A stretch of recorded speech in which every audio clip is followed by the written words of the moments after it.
Vamos a leer la palabra de Dios, que es lo que nos fascina, amén. Vení cada domingo aquí para estudiar la Biblia en nuestra serie El Proyecto de la Felicidad. Te voy a suplicar que abras tu Biblia en el Salmo de número 1. Hey, ¿cuántos de ustedes alguna vez en la historia de tu vida, así de pronto, caramba, yo ya leí ese Salmo una vez? ¿Cuántos de ustedes han leído? Que chévere, mucha gente. Qué bueno. Salmo número 1.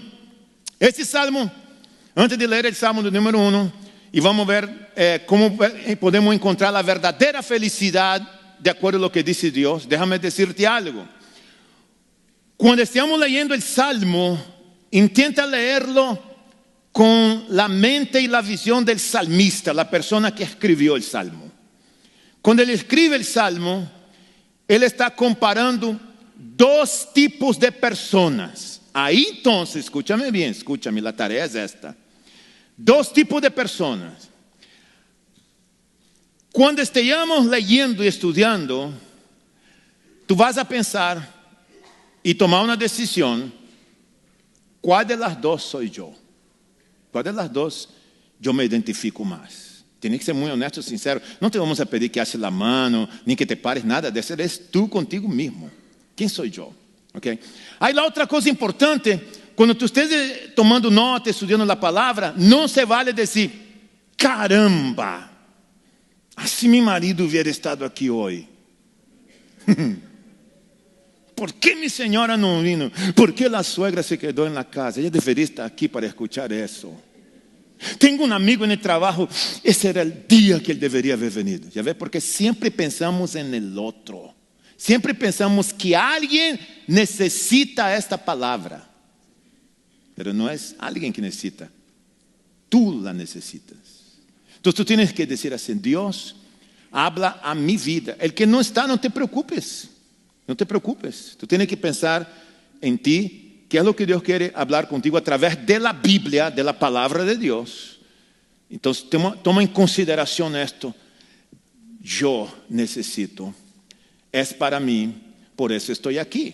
Si el otro no está, no te preocupes con aquella persona que no ha venido. Entonces el salmista, cuando estamos leyendo el salmista, hace un contraste entre dos personas. Tienes que ver quién eres tú. Una persona es la persona bienaventurada, o como dice el Salmo, dichosa. En otra traducción, feliz.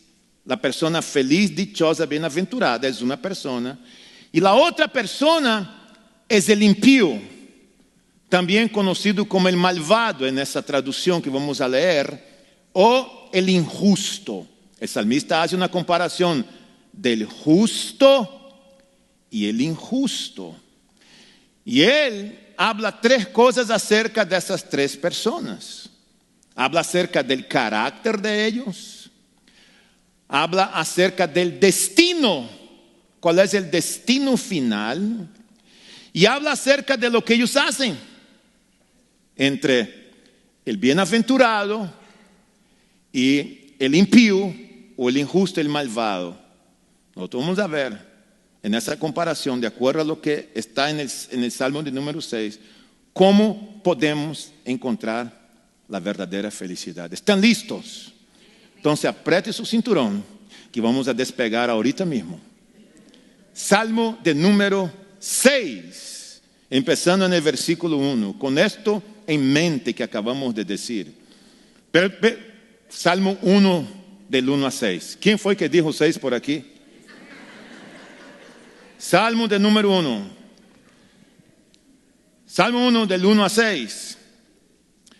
Dichoso, o tú puedes traducir como feliz. Dichoso, o puedes traducir como bienaventurado también. Dichoso el hombre que no sigue, o en otra traducción, que no anda en el consejo de los malvados, o el consejo de los impíos también, lo puede traducir así. Ni se detiene en la senda o en el camino de los pecadores, ni cultiva la amistad de los blasfemos. Eso es lo que no hace el bienaventurado. Versículo 2 dice, sino que en la ley del Señor se deleita, Él se deleita en la ley del Señor y día y noche medita en ella. Ahí entonces el salmista va a hablar de la otra persona y va a seguir hablando entonces del bienaventurado, que es lo que el bienaventurado lo hace, y luego habla del impío. ¿Quién es el bienaventurado? Dice el salmista en el 3, el bienaventurado es como el árbol plantado a la orilla del río. Qué lindo esta figura. El bienaventurado o el dichoso, el feliz, es como parecido a un árbol plantado en la orilla del río. Ahora, yo leo esto y me siento súper confortable, porque los 10 años de vida misionera en la selva amazónica, como ustedes saben muy bien, viví 10 años en un barco en la orilla del río Amazonas, viviendo entre los indígenas, y como ustedes han escuchado de mí acá, río Amazonas, está la temporada cuando el río llena y cuando el río se baja, dependiendo de lo que pasa en Chile, en la cordillera de Los Ángeles, por esta área, y es todo lo que pasa en el río, arriba y abajo. Y cuando el río se baja, aparece la tierra, la gente que vive en la orilla empieza a plantar frijoles, arroz, sandía, porque la tierra está mojada, y la tierra mojada hace con que la semilla pueda brotar más rápido y el resultado es mucho mejor. Entonces, el salmista está diciendo aquí que el bienaventurado es como el árbol plantado en la orilla, porque el agua hace con que este árbol tenga vida, y esta agua es Dios, el Espíritu Santo, y el árbol es el bienaventurado. Entonces dice, es como el árbol plantado a la orilla del río, que cuando llega su tiempo da fruto y sus hojas jamás se marchitan. Todo cuanto lo hace prospera. No es que el bienaventurado tiene el toque mágico, ¡tum!, se transforma en oro. No. Eso no estamos hablando de esa prosperidad. Estamos hablando que la prosperidad aquí es que el bienaventurado, como es una persona bienaventurada, dichosa, que tiene esa relación con Dios, cuando le pasa algo, Dios usa esta cosa negativa que le ha sucedido y transforma en una bendición, y él prospera en ese sentido. No es que ahora tú eres creyente y Dios te voy a dar eso y tú me das el otro, y ahora yo quiero cambiar de carro porque tú dices que si yo tomo como posesión ese carro que empieza con la letra M, ¿verdad? Como decía el pastor otro día, y entonces yo quiero aquello, yo quiero el otro, porque tu palabra dice que tengo que declarar, tengo que pedir, y si yo pido tú me vas a dar, yo te ordeno y yo declare. Eso no está aquí. Esa es otra teología. Lo que está diciendo el texto, que nosotros vamos a prosperar en el sentido que Dios nos hace prosperar independiente de las circunstancias y lo que pase con el bienaventurado, con el justo. Ahora el impío, en el versículo 4 dice, en cambio los malvados, los impíos, no son como el árbol plantado junto a los ríos, pero mira que es el impío, son como paja arrastrada por el viento. Por eso no se sostendrán, porque la paja arrastrada por el viento va para allá y para acá, no tiene raíz, no está pegada a un árbol.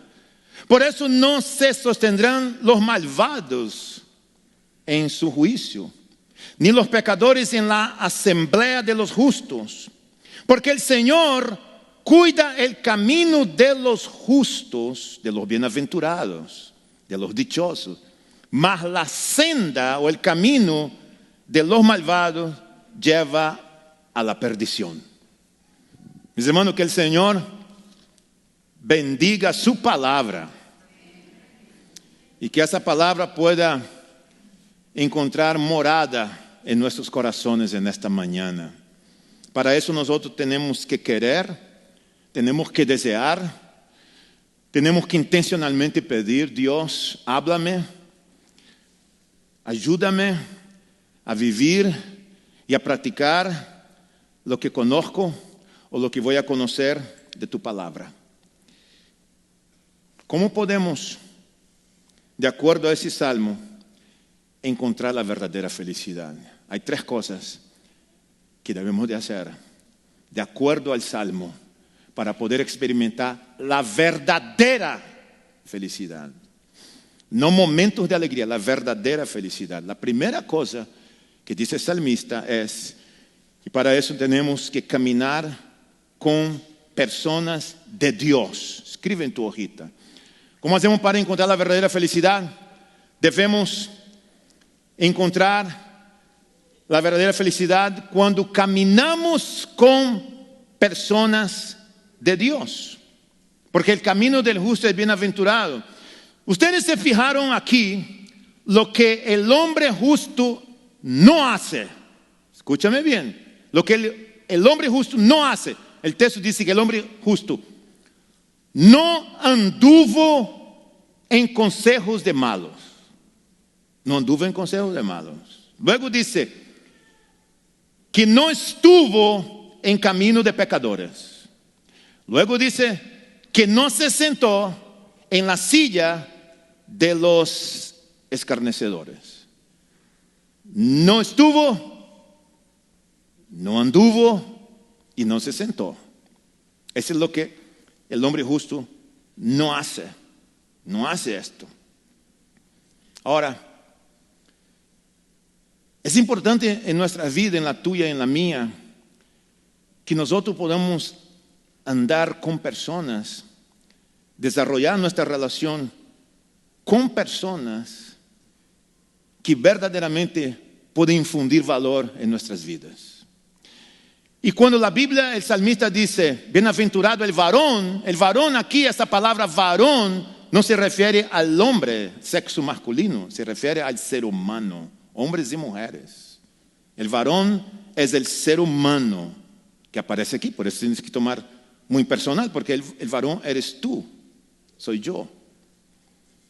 Y cuando uno conoce a Jesucristo como su Salvador personal, la vida de uno tiene que empezar un proceso de cambio. Parte del proceso de cambio tiene que ver urgentemente con empezar a dejar ciertas cosas que nosotros hacíamos antes, la forma como vivíamos antes y las relaciones que teníamos antes. Hubo una época en mi vida que yo andé y me senté en la silla de los escarnecedores. Hasta que un día oí el Evangelio y empecé a estudiar ese libro y me di cuenta que tenía que hacer ajustes en mi vida. Uno de los ajustes, ya no puedo estar sentado en esta silla de los escarnecedores. Ya no puedo seguir el consejo de los impíos. Y ya no puedo convivir en el sentido de practicar lo que practican.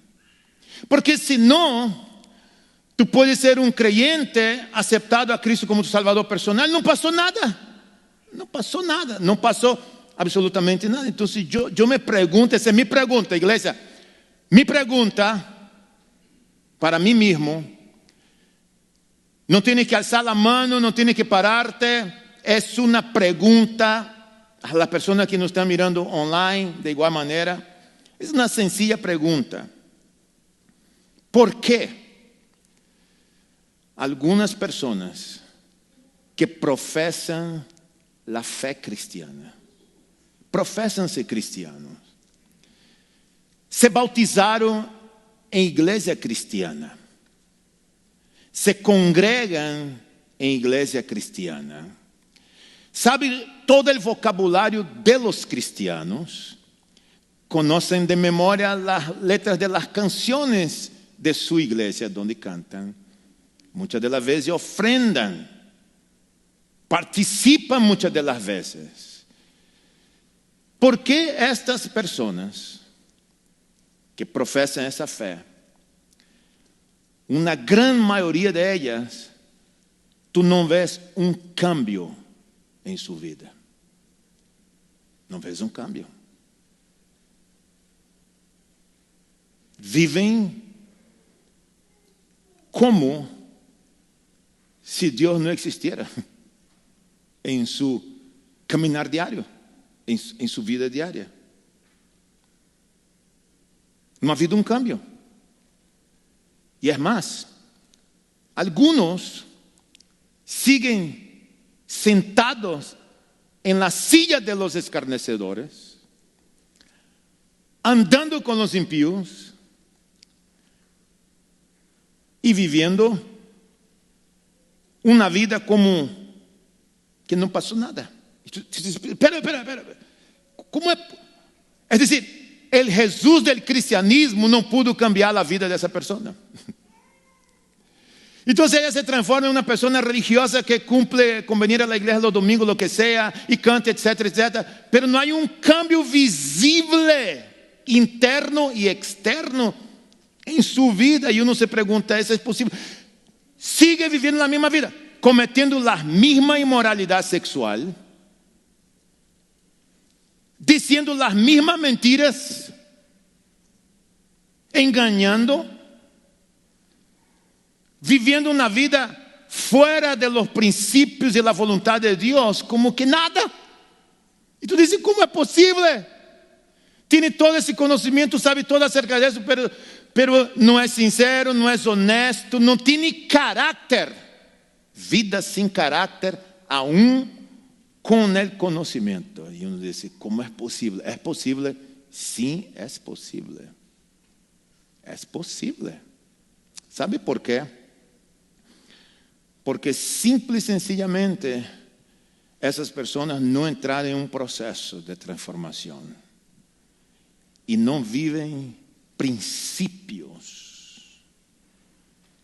los principios que transforman vidas.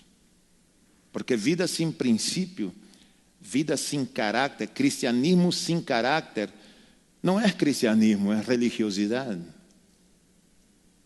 Porque si yo sigo haciendo las mismas cosas, viviendo el mismo estilo de vida, y pensando de la misma manera, y actuando de la misma manera, y digo, soy un creyente en Cristo Jesús, Dios es misericordioso, pero no ha pasado nada con mi vida. Entonces el Salmo número 1 está equivocado. Porque el bienaventurado no estuvo, no anduvo y no se sentó. Quizás, como mi caso, yo anduve, me senté, pero hubo un momento en mi vida que tuve que tomar una decisión de no puedo estar sentado aquí, no puedo seguir caminando acá, algo tiene que suceder. Tenemos que aprender a andar con los sabios, como dice Proverbios 13:20, el que con sabios anda, sabio se vuelve. El que con sabio anda, sabio se vuelve. El que con necio se junta, saldrá mal parado. Esa es la palabra de Dios. Algunos de ustedes que están aquí van a tener que tomar serias decisiones en su vida y van a tener que dejar algunas relaciones y pararse de esa silla y pedir a Dios que por su gracia y misericordia te ayude a vivir como el hombre bienaventurado, para poder encontrar la verdadera felicidad. Nosotros tenemos que aprender a caminar en la palabra de Dios, caminar con personas de Dios y caminar en la palabra de Dios. Ahora el versículo 2 nos dice lo que hace el justo. Lo que es lo que él hace. Acabamos de ver lo que él no hace, pero lo que él hace, de acuerdo al Salmo, dice que el justo se deleita en la ley de Dios, en este caso la Torá, el Antiguo Testamento, la palabra de Dios, para nosotros la Biblia. El justo se deleita en la Biblia, el impío no se deleita. Se puede proclamar creyente, pero no tiene deleite en la palabra. Se deleita en ella, y no solamente esto, medita en ella día y noche. Ahora, meditar, de acuerdo al diccionario, es poner atención en lo que tú lees, pensar en lo que tú lees y aplicar lo que tú acabaste de leer. Meditar no es lo mismo que leer. Meditar es reflexionar, es pasatiempo, es digerir lo que tú estás leyendo. Los justos meditan la palabra, leen la palabra, meditan la palabra, se deleitan en la palabra, escudriñan la palabra. Los justos aman la palabra. Acabamos de leer. Por eso el Salmo 119, 105 dice: tu palabra es lámpara a mis pies. Qué lindo esto. Tu palabra es lámpara a mis pies. Y es una luz, una lumbrera en mi camino, en mi sendero. Lámpara a mis pies. Lámpara para tu matrimonio, lámpara para tu vida financiera, lámpara para tus relaciones humanas, lámpara para esos momentos de depresión, de crisis, lámpara que revela a ti la voluntad de Dios para tu vida, es la palabra de Dios. Palabra de Dios. Leí otro día unas estadísticas acerca de los cristianos en las iglesias en los Estados Unidos, en Norteamérica, de qué tanto los cristianos leen la Biblia. Lifeway Resort produjo esta investigación y ellos dijeron, de acuerdo a las encuestas, personas que están en las iglesias, que el 32% de los creyentes que asisten a una congregación dijeron que hacían todo para leer la Biblia diario. El 27%, que es casi alrededor de un cuarto, ellos dijeron que leían la Biblia varias veces, pero por semana. El 12% de la encuesta dijo que leía la Biblia una vez cada semana. El 11% afirmó que leía las Escrituras varias veces, pero al mes. Y una gran mayoría dice que leía la Biblia cuando venía al servicio y el pastor pedía que abriera la Biblia. Es decir, los cristianos tenemos un tesoro preciosísimo en nuestras manos, pero no conocemos. No lo conocemos. ¿Y cómo yo voy a conocer si yo no leo? ¿Cómo yo voy a conocer a Dios sin conocer la palabra de Dios? ¿Cómo voy a alimentar mi alma si no paso tiempo con ese libro? Y nosotros no estamos aquí, ustedes nos conocen, para juzgar a nadie, para apuntar a nadie. Estamos aquí para ayudarte en tu crecimiento, ayudarte en tu vida cristiana. Pero si fuéramos a hacer esta encuesta aquí hoy en la iglesia y preguntáramos, no hace tu mano, por favor, ¿cuántos de nosotros que estamos aquí leemos la Biblia aunque sea una vez al día? ¿Cuántos leemos la Biblia una vez al mes? ¿Cuántos leen la Biblia solo cuando vienen a la iglesia? Si leen, porque a veces no trae la Biblia, el teléfono está apagado, no pueden ni prender la Biblia. ¿Cuántos de nosotros leemos la Biblia y pasamos un tiempo con ella, aunque sea 10 minutos, every day, todos los días? Meditar en la palabra es algo precioso, es algo hermoso. No sucede solo por el deseo, tienes que tomar una decisión y hacerla. La Biblia es la palabra de Dios, inspirada por Él, infalible, inerrante, es la autoridad final. La Biblia es el alimento para el alma. La Biblia es Dios hablando al hombre. La Biblia es lo que te alimenta a ti, es lo que te da fortaleza a ti, es la palabra de Dios. Es la Biblia. No hay otro libro, no hay otro hombre. Es lo que dice la palabra de Dios. Ese es el libro que nos equipa a nosotros. Ese es el libro que nos nutre a nosotros. Y ese es el libro que cuando tú lo lees, Él empieza a limpiar tu corazón. Empieza a limpiar tu corazón. Eso es importante. En tercer lugar, nosotros encontramos la felicidad, de acuerdo a ese salmo, cuando caminamos en el camino de Dios. Cuando caminamos con personas de Dios, cuando caminamos en la palabra de Dios y cuando caminamos en el camino de Dios. Y vean esto, iglesia, cómo el salmista resume y describe al impío. Él dijo, y acabamos de leer, que el impío no permanecerá, porque él es como la hoja, la paja, que el viento la tira para un lado y para el otro. No tiene raíz en la palabra. Dice también que el impío no será aprobado en el día del juicio. Sin embargo, el justo, el bienaventurado, será como el árbol plantado junto a corriente de aguas, y Dios nutriendo esto. Es el mismo Dios que hace esto, el mismo Dios. Alguien dijo hace muchos años atrás que no hay árboles estériles en el huerto de Dios.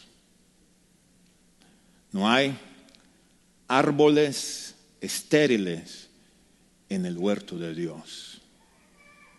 ¿Qué tipo de árboles somos nosotros, los que estamos aquí en esta mañana? Y dice que todo lo que hace prosperará. Y Proverbios 3, 5 y 6 dice: confía en el Señor de todo corazón y no en tu propia inteligencia. Reconócelo en todos tus caminos y Él allanará tus sendas. Lindo Proverbios. Permítame, por favor, antes de irnos, darte a ti 3 sugerencias de resoluciones para este año de 2020. Yo sé que muchos de ustedes tienen resoluciones de fin de año, pero dejarme, por favor, darte 3 sugerencias. Es gratis el consejo, tú lo tomas si quieres, pero déjame darte 3 sugerencias para tu vida, pensando en tu crecimiento, pensando en tu madurez, pensando en tu matrimonio, pensando en tu relación, pensando en tu relación con Dios, pensando en tu vida cristiana. 3 sugerencias para tu resolución. ¿Por qué este año no te propones caminar con personas de Dios? ¿Por qué no te propones?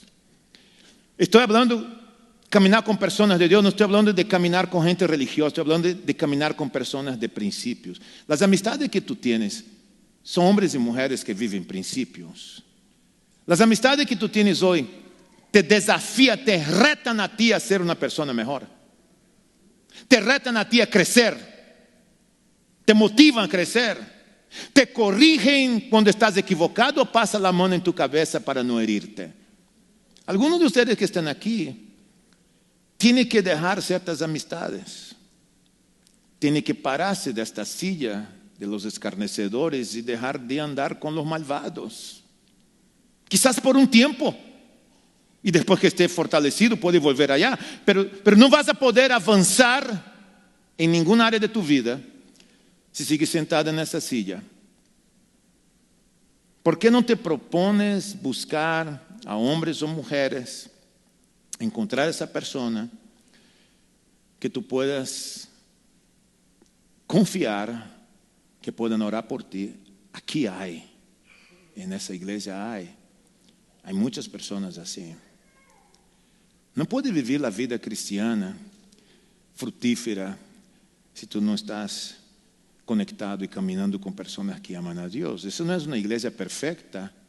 Somos un grupo de pecadores buscando el perdón de Dios y queriendo hacer algo para Dios.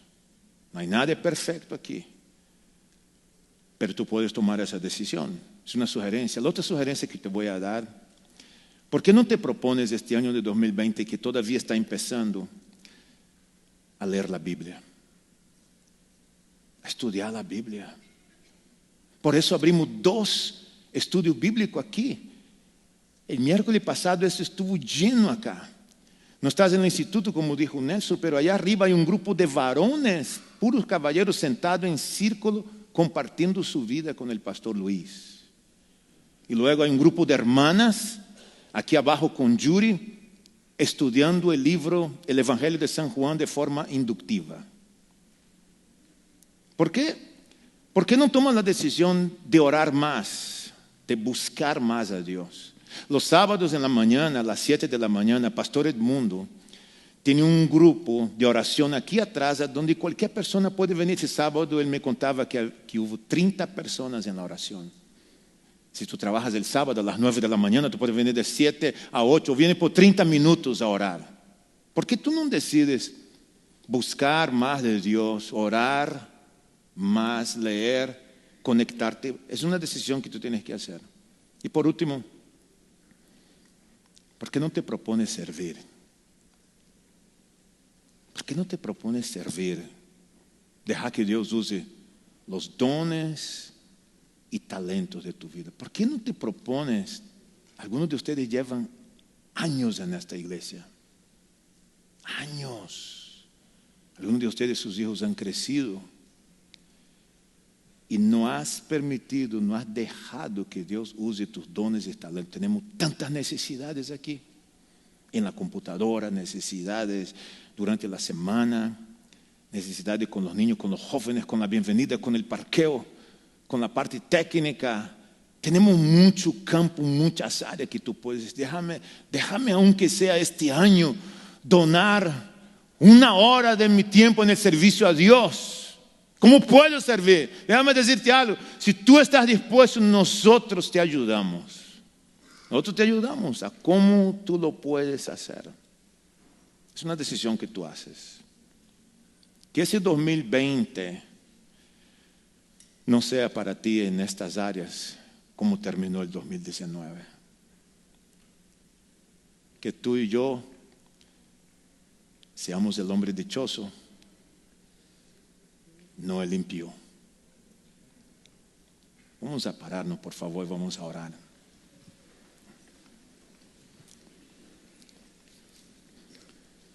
Padre, te damos gracias porque tú has sido muy misericordioso para con nosotros.